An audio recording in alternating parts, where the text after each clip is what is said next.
Welcome to principle number 5. All things were created by God, therefore upon Him all mankind are equally dependent, and to Him they are equally responsible. Topic: the reality of a divine creator. The founders vigorously affirmed throughout their writings that the foundation of all reality is the existence of the Creator, who is the designer of all things in nature and the promulgator of all the laws which govern nature. The founders were in harmony with the thinking of John Locke, as expressed in his famous essay concerning human understanding. In it, Locke pointed out that it defies the most elementary aspects of reason and experience to presuppose that everything in existence developed as a result of fortuitous circumstance. The mind, for example, will not accept the preposition that the forces of nature churning about among themselves would ever produce a watch, or even a lead pencil, let alone the marvelous intricacies of the human eye, the ear, or even the simplest of the organisms found in nature. All these are the product of intelligent design and high-precision engineering. Locke felt that a person who calls himself an atheist is merely confessing that he has never dealt with the issue of the Creator's existence. Therefore, to Locke, an atheist would be, to that extent, irrational and out of touch with reality. In fact, out of touch with the most important and fundamental reality. New topic.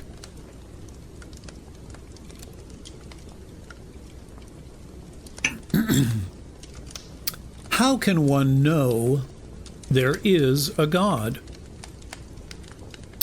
In his essay concerning human understanding, John Locke insisted that everyone can know there is a divine creator. It is simply a case of thinking about it. To begin with, each person knows that he exists.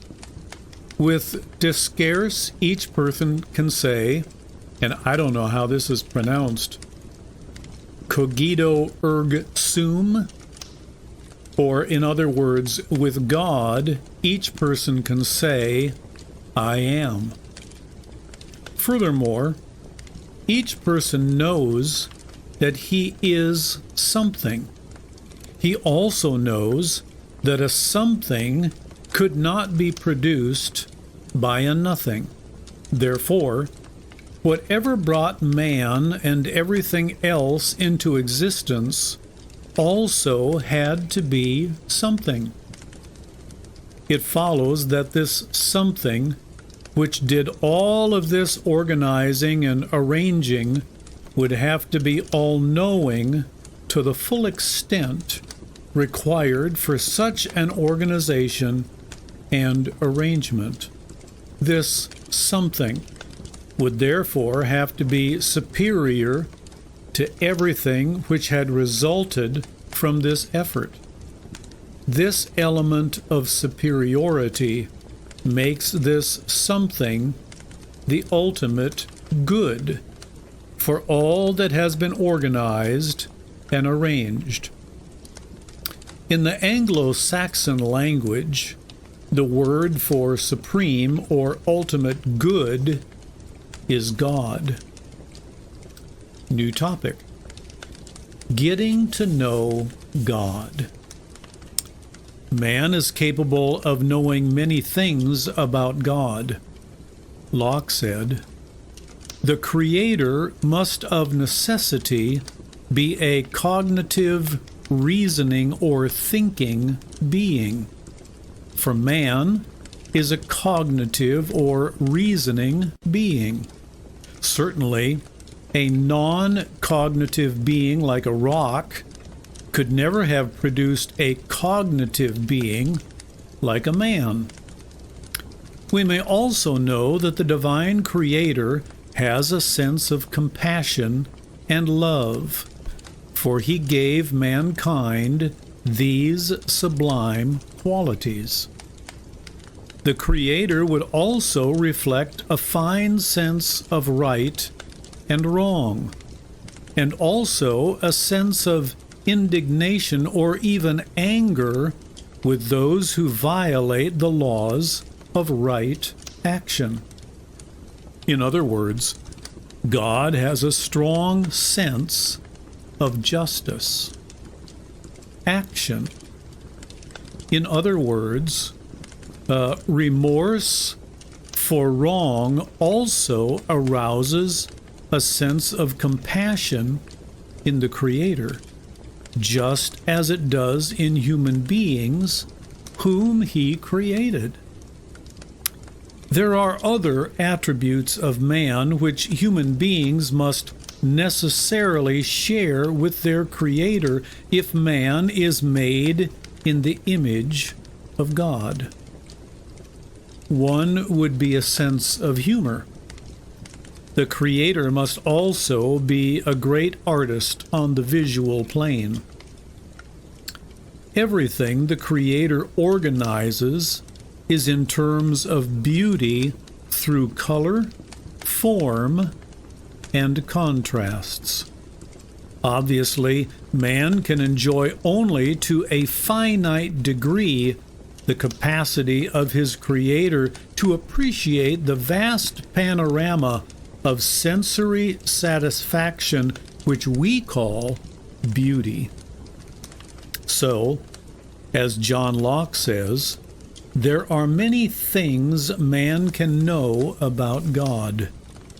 And because any thoughtful person can gain an appreciation and conviction of these many attributes of the Creator, Locke felt that an atheist has failed to apply his divine capacity for reason and observation.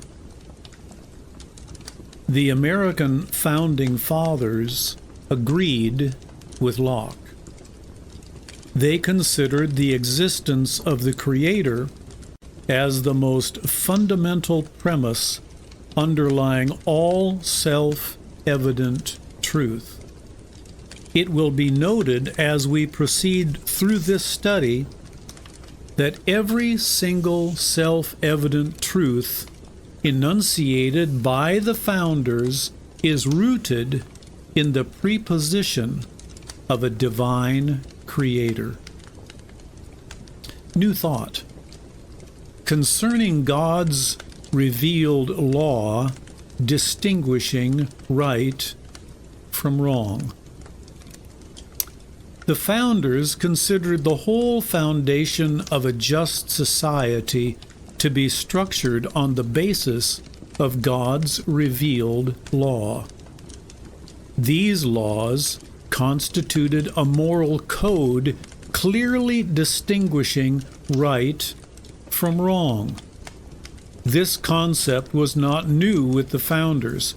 This was the entire foundation of all religious cultures worldwide. It was particularly emphasized in the Judeo-Christian structure of the English law. No authority on the subject was more widely read than William Blackstone, 1723 to 1780. He established the classes for the first law school at Oxford in 1753. His lectures on the English law were published in 1765 and were as widely read in America as they were in England. In his commentaries on the laws of England, Blackstone propounded the generally accepted idea that when the Supreme Being formed the universe, he organized it and then impressed certain principles upon that matter from which it can never depart, and without which it would cease to be. He then went on to say that the will of God, which is expressed in the orderly arrangement of the universe, is called the law of nature, and that there are laws for human nature just as surely as they exist for the rest of the universe. He said the laws for human nature had been revealed by God, whereas the laws of the universe, natural law, must be learned through scientific investigation. Blackstone stated that upon these two foundations, the law of nature and the law of revelation, depend all human laws. As we shall see later, the attitude of the founders toward God's law, both natural and revealed, give early Americans a very high regard for the law as a social institution. They respected the sanctity of the law in the same way that it was honored among the Anglo-Saxons and by ancient Israel. New topic: the nearness of God. It is also important to note that the founders did not look upon God as some mysterious teleological force operating automatically and indifferently in nature, as modern deists claim, but they believed in a creator who is both intelligent and benevolent, and therefore anxious and able to respond to people's petitions when they are deserving of needed blessings and engaged in a good cause. Days of fasting and prayer were commonplace in early America. Most of the founders continually petitioned God in fervent prayers, both public and private, and looked upon His divine intervention in their daily lives as a singular blessing. They were continually expressing gratitude to God as the nation survived one major crisis after another. New topic: George Washington. George Washington was typical of the founders in this respect. Charles Brakeland Flood discovered in his research that during the Revolutionary War, there were at least 67 desperate moments when Washington acknowledged that he would have suffered disaster had not the hand of God intervened in behalf of the struggle for independence. After being elected president, Washington stressed these sentiments in his first inaugural address when he said, and I quote, "No people can be bound to acknowledge and adore the invisible hand which conducts the affairs of men more than the people of the United States. every step by which they have advanced to the character of an independent nation seems to have been distinguished by some token of providential agency. New topic. James Madison. Madison was equally emphatic on this point when he contemplated the work of the Constitutional Convention and saw the guiding influence of God just as Washington had seen it on the battlefield. He said, and I quote, "The real wonder is that so many difficulties should have been surmounted with a unanimity almost as unprecedented as it must have been unexpected. It is impossible for any man of candor to reflect on this circumstance without partaking of the astonishment. It is impossible for the man of pious reflection not to perceive in it a finger of that almighty hand which has been so frequently and signally extended to our relief in the critical stages of the revolution." Another new topic. In God we trust. From all of this, it will be seen that the founders were not indulging in any idle gesture when they adopted the motto, "In God we trust." Neither was it a matter of superfluous formality when they required that all witnesses who testify in the courts or before congressional hearings must take an oath and swear or affirm before God that they will tell the truth. As Washington pointed out in his farewell address, where is the security for property, for reputation, for life, if the sense of religious obligation desert the oaths which are the instruments of investigation in courts of justice?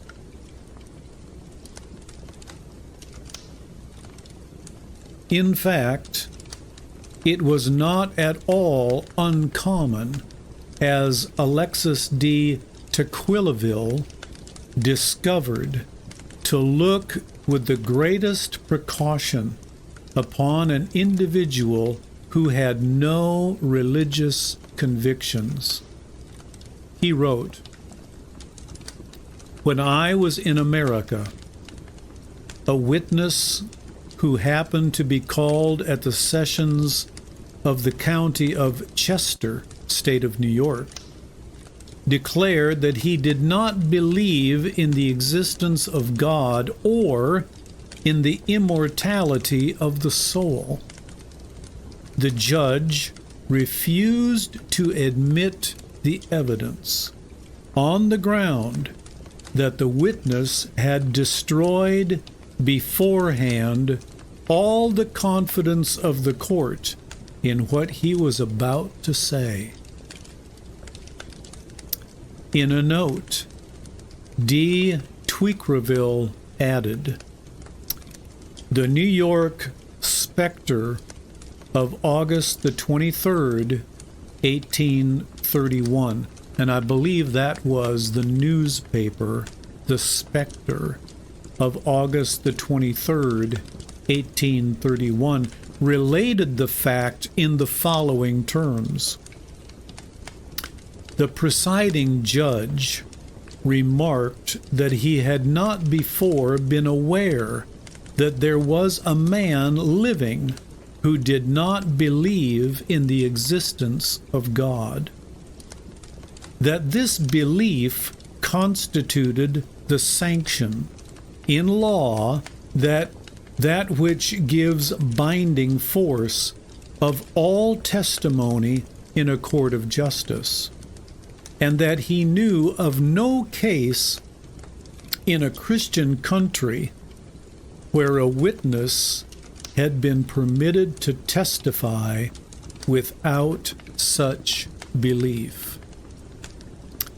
This now brings us to the next important principle enunciated by the founders.